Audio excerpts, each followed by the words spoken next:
Alright guys, welcome to the video today. So in this video we're going to be going over the blind Perdition, which is the pulse rifle you get from trials. In this case I have the adept version, and for all the adepts it's basically the same exact thing as the normal version, except for you get snapshot as an additional perk. So that's pretty cool, but I just thought it was a really cool and interesting pulse rifle to make a video about. I was able to hop on an account and play for a good 3 to 4 hours. I wanted to get gameplay that was actually a good example of what the pulse was like. So I'm going to be going over perks, kind of how I like running it, differences between what I see other people run and what I personally think is good.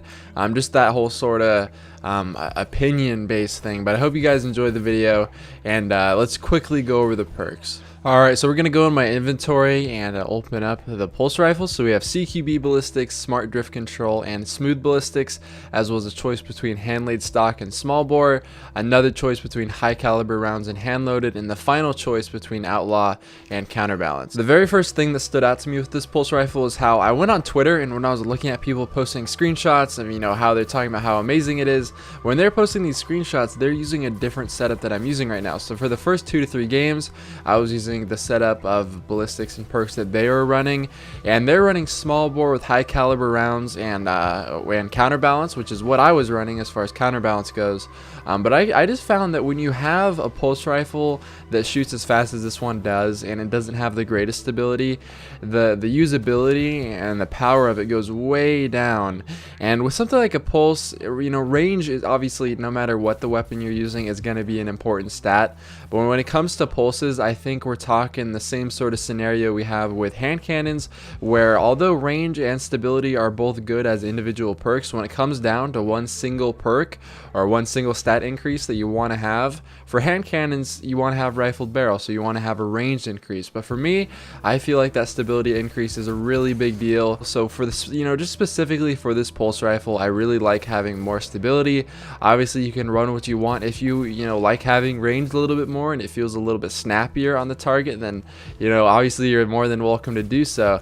One thing to keep in mind though is that when you're running this setup, the aim assist is very low. So when we're talking about hand laid stock compared with hand loaded, I actually run hand loaded, by the way, instead of high caliber rounds with this specific setup to kind of help out with the lack of range that I currently have.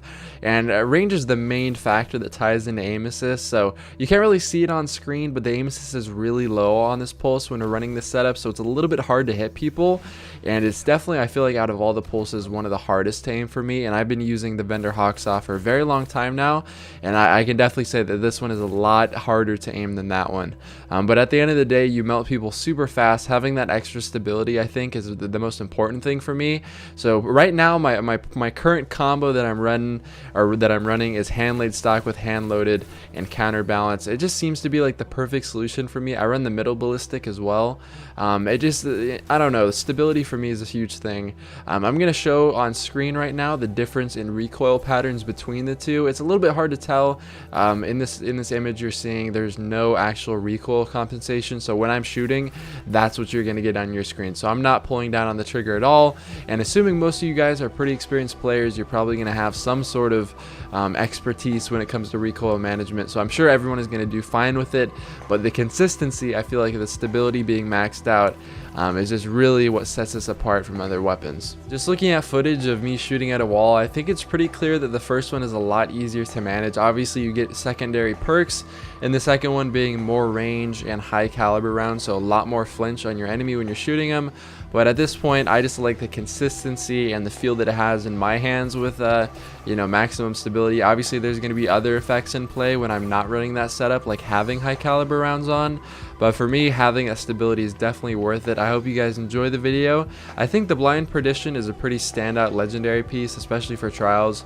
We have a lot of good weapons in trials right now. The sniper and the scout are also pretty video worthy. I'm going to try to get a video done on them. I have actually both of them on my account, so I'm not going to have to go on anyone's account to play with them. But I hope you guys enjoy the video. It's a very fun pulse rifle to play with, and I hope to see you guys in my next video. Peace.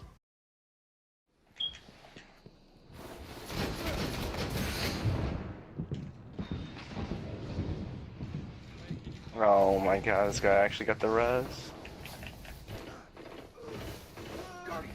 Jeez.